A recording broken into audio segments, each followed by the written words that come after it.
realidad surgió por estos dos pacientes que vimos con Marcelo en la terapia intermedia, ambos con un estatus sintomáticos agudos, ¿no? Como consecuencia de una patología neuroquirúrgica.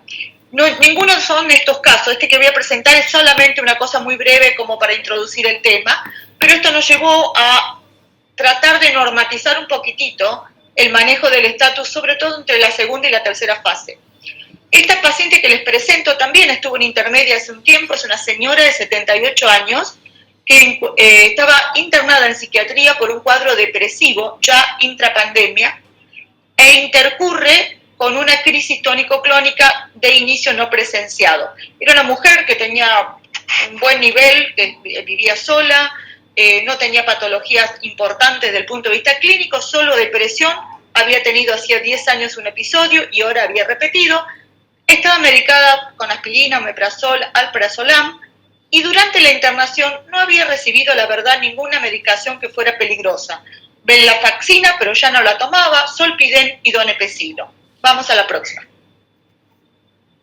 El 17, por la tarde del día 17, hace una crisis tónico-clónica, que luego la ve la gente de psiquiatría, y de forma asociada había presentado en esas últimas 24 horas desorientación fluctuante, había momentos que quedaba como desconectada, y cuando la van a revisar se veía como pequeñas y sutiles mioclonías de los 4 miembros.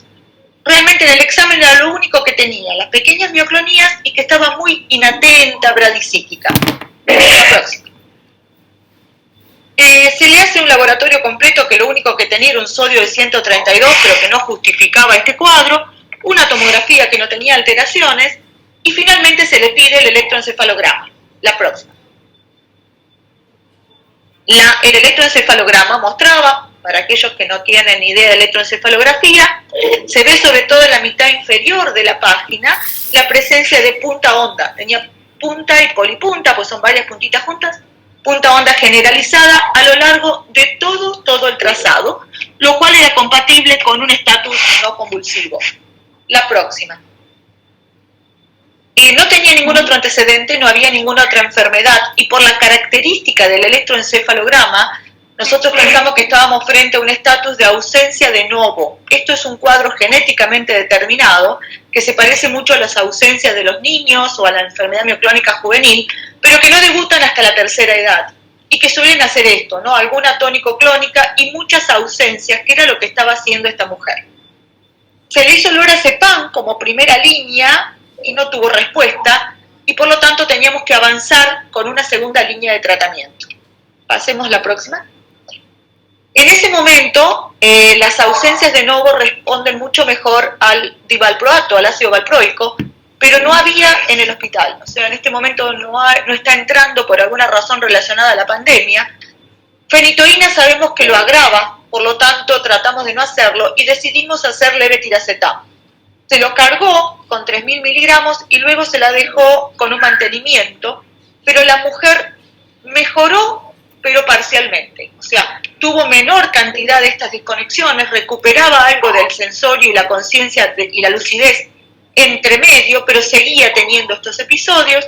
Se le repite el electro, ahora tenía crisis cortitas con una base normal, pero bueno, hubo que rotarla a vía oral de ácido valproico para poder controlar el caso.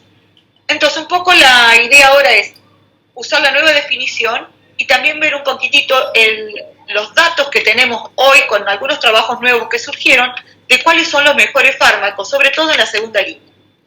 La próxima, estatus entonces es una condición que va a resultar de que haya un fallo en los mecanismos responsables de finalizar una crisis. O sea, todo el fenómeno que tiene que ver con la finalización, que tiene que ver con la actividad GABAérgica, por alguna razón falla, o bien hay un fallo en el inicio de los mecanismos que van a hacer que estas crisis sean prolongadas, anormalmente prolongadas. Y vamos a tener que introducir acá el concepto de dos términos, que son tiempo 1 y tiempo 2. El estatus es una condición que va a tener consecuencias a largo plazo, ¿no? Después de un tiempo determinado, al cual llamamos 2, ya va a haber muerte neuronal, lesión neuronal y alteraciones de las redes, que va a depender un poco del tipo y de la duración de las crisis. La próxima. Entonces, el tiempo 1 es el tiempo en que debemos considerar iniciar el tratamiento. O sea, es el tiempo en el cual, a partir de ahí, es muy raro que la crisis vaya a frenar por sí misma. El tiempo 2 es el momento en que debería ya estar controlado para que no genere daño. La próxima, Marco. En el estatus tónico-clónico generalizado, que es el que más estamos acostumbrados de ver, este tiempo 1 son 5 minutos. O sea, una crisis que ha persistido por más de 5 minutos, ya sabemos que hay que medicarla. Y esto es importante sobre todo para cuando ustedes presencian crisis en las unidades cerradas. Hasta 5 minutos, la verdad, no hace falta que hagamos nada, ni siquiera lorazepam. Yo sé que muchas veces se desesperan y al minuto y medio, ¡boom!, le ponemos algo. Pero la verdad, uno podría aguantar hasta 5 minutos sin problema. Recién después de ese tiempo, si no frenó, obviamente hay que hacer la primera línea de tratamiento. Y debería estar controlado dentro de la media hora para que no haya compromiso. Fíjense que acá se unen las dos definiciones previas, ¿no? Que había una vieja definición que decía que estatus era después de los 30 minutos de crisis y otra operativa que decía de los 5. Hoy por hoy combinamos las dos y decimos a los 5 hay que comenzar el tratamiento, a los 30 deberíamos tenerlo ya controlado. En el estatus convulsivo focal, no convulsivo focal, perdón, o sea, el paciente que hace un deterioro del sensorio, pero que tiene una causa focal, este tiempo se puede prolongar un poco. En vez de 5, uno dice, bueno, podríamos esperar hasta 10 minutos y a los 60 minutos deberíamos tenerlo controlado. Quiero que mantengan estas cifras en mente porque son muy importantes para el momento de tomar determinaciones de los tratamientos. ¿El próximo? La próxima. Y en el caso de las ausencias, como de la señora, en realidad se puede esperar un poco más para iniciar el tratamiento y no sabemos si produce daño o no. O sea, en estos casos que son cuadros genéticos, la verdad que son mucho más benignos. Hasta ahí no sabemos, pero los dos primeros, sobre todo el segundo, es el que ustedes más van a ver dentro de las unidades cerradas. Pasemos a la próxima. Y vamos a ver el algoritmo actual, que todo el mundo lo conoce, pero que estuvo revisado en el año 2016 por la American Epilepsy Society, que va a dividir distintos estadios dentro del tratamiento. Próxima.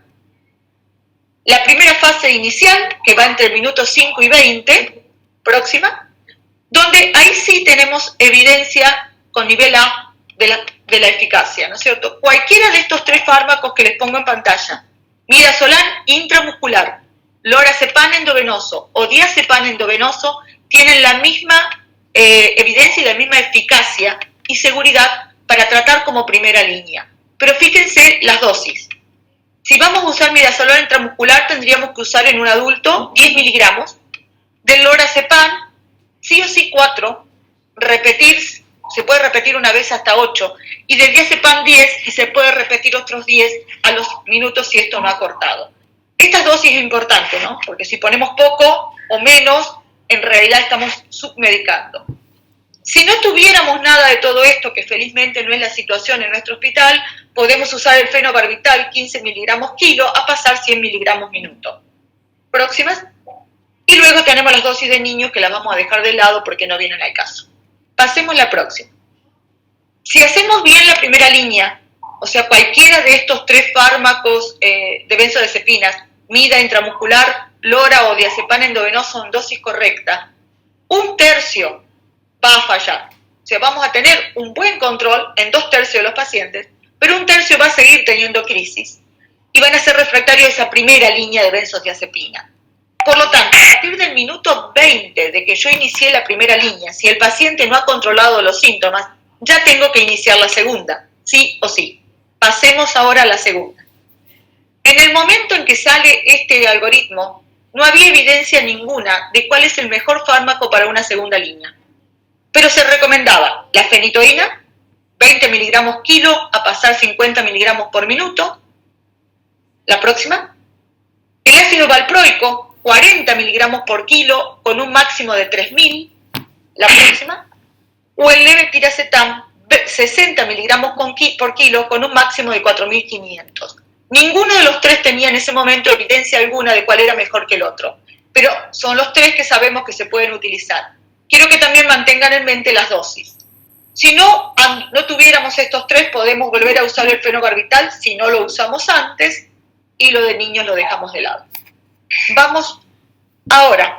El año pasado sale finalmente el resultado de un trabajo que se hizo en Estados Unidos, multicéntrico, donde evaluaron estos tres fármacos, levetiracetam, fenitoína y valproico, en un diseño muy bien hecho para ver cuál de los tres era más eficaz y cuál de los tres era mejor tolerado como segunda línea. Esto dio lugar a dos publicaciones, la original del New England Journal y la segunda de JAMA. Vamos al próximo. Ellos en total ingresaron 478 pacientes. En un primer momento ingresaron menos cantidad, luego prolongaron ingresando sobre todo niños porque no habían entrado tantos en la primera parte y llegaron a un total mayor. Todos tenían más de 2 años de edad. Todos habían sido tratados con benzodiazepinas después de los 5 minutos, o sea, para crisis, que duraban más de 5 minutos, o bien habían tenido crisis recurrentes. Vamos a la próxima. Y acá ponen las dosis que ellos consideraban válidas. Vamos nada más que a ver la línea del lado izquierdo, porque es donde están los adultos. Consideraban válido haber hecho al menos 10 miligramos de diazepam endovenoso o intrarrectal para los chicos, 4 miligramos de lorazepam y 10 miligramos de mida, ya sea endovenoso o intramuscular. O sea, eso tomaban como que si habían hecho eso, habían hecho una primera línea efectiva. El fármaco de segunda línea lo administraron a lo largo de 10 minutos y acá están las dosis. Nuevamente, levetiracetam 60 miligramos por kilo y es lo que deberíamos utilizar. O sea, en un adulto deberíamos calcular la dosis por kilo. Ellos ponen un máximo de 4.500, tan solo por el diseño del trabajo. O sea, no es que no podamos dar más cantidad si es que el paciente es un obeso. Por el tema de que ellos prepararon los viales de medicación. Era doble ciego y todos tenían que tener más o menos la misma velocidad de infusión, tuvieron que poner ese límite porque si no se daban cuenta quién estaba con fenitoína, por ejemplo. De fosfenitoína, que es la prodroga de la fenitoína, es la misma dosis, 20 miligramos kilo, y el valproico 40 miligramos kilo. Dieron estas dosis y si persistían con crisis, después de 20 minutos de haberlo inyectado, los sacaban en cierta manera del protocolo y los pasaban al protocolo convencional. Y se permitían romper el ciego si tenían que hacer otra droga. El outcome primario que miraron fue la ausencia de crisis y la mejoría de la conciencia 60 minutos después de haberle colocado el fármaco de segunda línea. O sea que a la hora de la inyección tenían que estar sin crisis y con mejoría de la conciencia. La próxima. Y después miraron outcomes secundarios, que fue tiempo hasta el cese de crisis desde el inicio de la infusión. Próxima. Admisión a las unidades cerradas, porque todo esto estaba hecho en guardia, y duración dentro de la unidad cerrada o del hospital. En cuanto a seguridad, lo primero que miraron como outcome primario fue si había hipotensión severa o arritmia dentro de los 60 minutos de iniciada la infusión, y como outcomes secundarios miraron la muerte antes del final del trial, la recurrencia después de los 60 minutos y entre la hora y las 12 horas, o bien las reacciones de anafilaxia. Vamos a la próxima. En cuanto a los datos, la mitad fueron hombres, la mitad mujeres. Hubo un grupito ahí de pacientes que finalmente no tuvieron epilepsia, que eran eventos no epilépticos, algo que también nos pasa. Acá, bueno, se borraron, volvé a la anterior, Marcos, se borraron los valores acá, pero teníamos casi el 50% tenían menos de 17 años, un gran porcentaje tenían entre 18 y 65, y posiblemente el grupo más chiquito fue de 65 años para arriba. Próximo. Y acá tenemos la eficacia. Como ustedes ven, en el gráfico de la izquierda, fueron los tres exactamente iguales. O sea, el porcentaje de pacientes que tuvo éxito en controlar las crisis fue del 47% con leve, del 45% con fosfenitoína y del 46% con ácido valproico. O sea, se superpusieron exactamente los tres fármacos por igual. Esto llevó a que ellos suspendieran el trabajo antes de alcanzar el N que habían pensado originalmente, porque ya los números les daban que era imposible revertir esa diferencia, esa similitud, digamos, no iban a encontrar una diferencia. Al lado, en la segunda publicación, ven si hay alguna diferencia en las edades con respecto a un fármaco y a otro, y de nuevo, no encuentro ninguno que fuera exactamente significativa la diferencia acorde a la edad. O sea, que en cuanto a eficacia, hoy por hoy, independientemente de la edad del paciente, los 3 fármacos son eficaces por igual. Pasamos a la próxima. Después miraron qué mediana de tiempo tuvieron hasta el cese de las crisis, hasta que alcanzaron el outcome primario. De nuevo, parecía como que valproico fue un poquito antes, fueron 7 minutos acá con respecto a 11, pero esa diferencia no fue significativa. Y en cuanto a la posibilidad de recurrir entre 1 y 12 horas, tampoco hubo diferencias. El leve pareció tener menos recurrencias, pero cuando uno mira los números, la verdad que tampoco tiene una relación estadísticamente significativa. Próximo.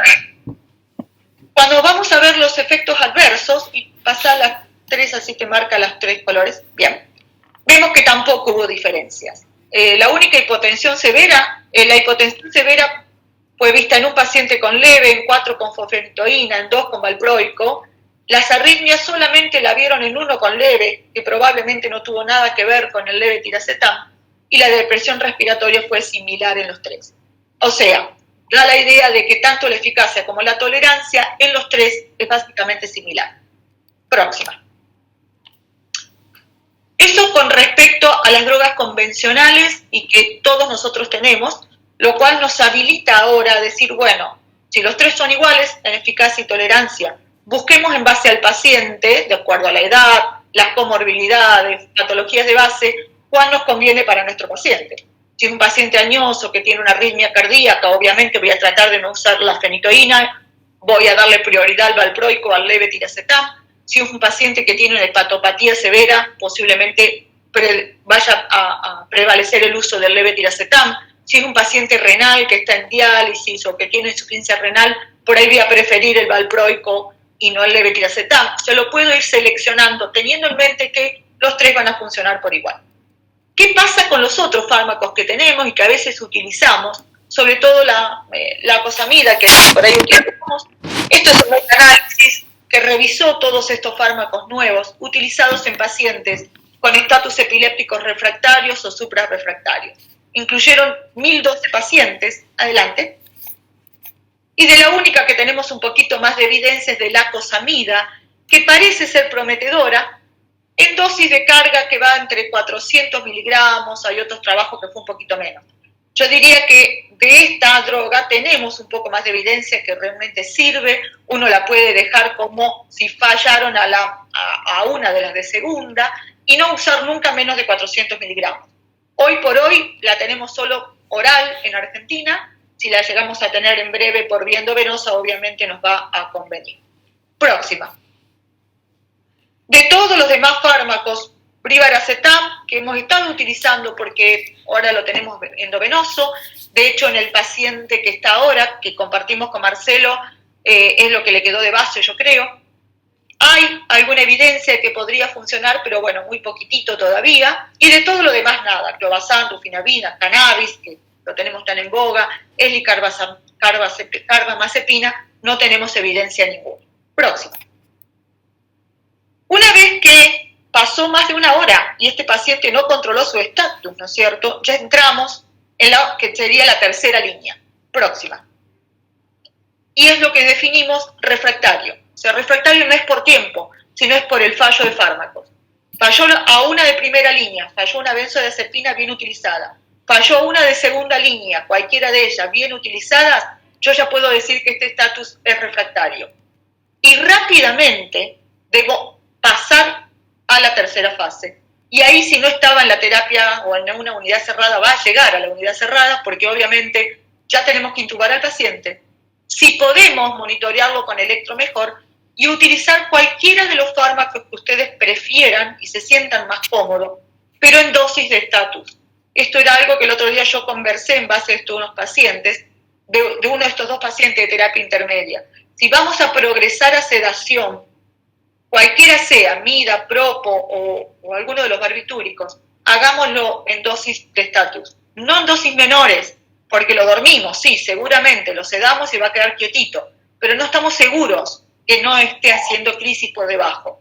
Entonces, lo ideal es carga y luego mantenimiento, y si no podemos hacer un monitoreo continuo de electro, porque a veces no es fácil, hacerlos en forma seriada, como para estar seguro que la actividad ictal cortó estamos en un buen nivel de sedación para que luego hagamos por lo menos 24 horas de sedación, tras lo cual comenzamos a levantar. Pero es primordial usar estas dosis, bien rápidas, bien usadas, y controlar con electroencefalograma que realmente hayamos alcanzado el objetivo. Próximo. Y luego comenzamos a bajar, ¿no? Bien. ¿Qué pasa cuando yo a un paciente llego a anestesia, lo pongo en anestesia y o bien intraanestesia o bien una vez que comienzo a bajarla vuelve a recurrir? Ahí ya llegamos a lo que se llama súper refractario, que es cuando han fallado al menos a un intento de sedación con alguna de las anestesias, y según la sociedad, la Liga Argentina incluye, la Liga Internacional contra la Epilepsia, incluye la ketamina también dentro de estos fármacos. Ahí ya estamos en el súper refractario y ahí es un tema que obviamente no vamos a dedicarnos hoy porque es un tema complejo. Lo tenemos que volver a poner en sedación, muchas veces usamos combinadas o cambiamos el fármaco. Si usamos primero mida, usamos ahora propo, usamos los dos en combinación, o pensamos ya pasar a un barbitúrico, o usamos ketamina. Y de base vamos cambiando nosotros los fármacos anticonvulsivantes. Pero estos pacientes ya sabemos que tienen un pronóstico muy malo, que es muy probable que tengan un resultado con mucha mortalidad. Próximo. Acá les dejo esta escala que algunos de ustedes la conocerán, otros no estoy seguro, que para mí es muy importante para tomar algunas decisiones, que es el uso de severidad para el manejo del estatus. Si el paciente tiene, nos vamos a basar en la edad, menos de 65 años, 0 punto, más de 65 le damos 1 punto. Si la semiología de la crisis es focal, 0, si es generalizada, 1. Si la conciencia está preservada, 0. Si el paciente está en coma, 1. Si hay historia previa de epilepsia, 0. Si no la hay, 1. Próxima. Tiene un valor predictivo negativo. La anterior, eso. Tiene un valor predictivo negativo, o sea que el que tiene un score bajo tiene baja probabilidad de que le vaya mal. Si yo tengo un paciente joven con una crisis focal que conserva la conciencia y tiene una historia previa de epilepsia, ese paciente le va a ir bien. Pero si tengo un paciente que tiene más de 65 años, que está en coma con una epilepsia generalizada, sin antecedentes previos de epilepsia, lo cual habla de que es algo agudo, obviamente tiene mucha más chance de que le vaya mal. Próxima. Lo cual nos lleva a decir esto. Los fármacos de segunda línea, fenitoína, levetiracetam, valproico, agreguemos si queremos lactosamida, tienen altas posibilidades de fallar en un estatus generalizado que tiene un score elevado. Por lo tanto, los tiempos son más rápidos. Vayamos más rápidos, lleguemos a la tercera línea más rápida. Mientras que si tengo un paciente que tiene crisis focales, que está lúcido, me puedo dar tiempo a no llegar a la anestesia, a cambiar la segunda línea por una, por otra, y reservarme 24 o 36 horas antes de llegar a un tratamiento con anestésicos. La próxima. Tan solo 2 palabras de esto. El NORCE es una entidad que es el estatus epiléptico de reciente inicio refractario en un paciente que no tiene antecedentes previos y que no tenga una clara causa. Es una presentación clínica que va a incluir inclusive acá aquellos pacientes que luego vamos a saber que tienen una encefalitis autoinmune. Pero lo ponemos acá porque al principio es muy raro que vayamos a tener los anticuerpos. Esta entidad es muy importante tenerla en cuenta por algo que ahora les voy a comentar. Segunda.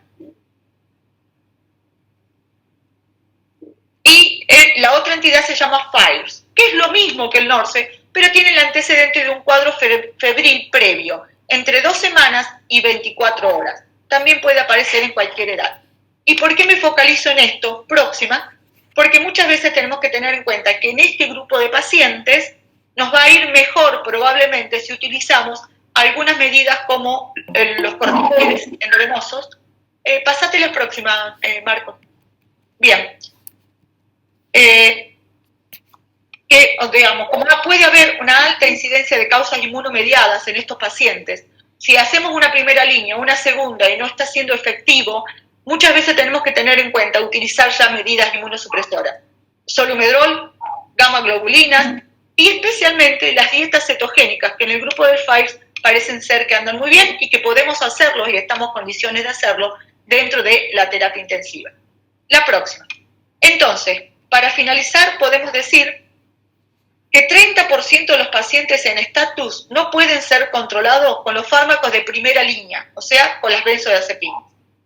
Que el protocolo que se denomina ESET ha demostrado que los 3 fármacos de segunda línea tienen igual eficacia e igual tolerancia, pero son útiles en controlar solo el 50% de los pacientes que fallaron a las benzodiazepinas. Que el tratamiento del superrefractario es una sola completamente libre de evidencia, ahí tenemos que manejarnos totalmente en forma empírica.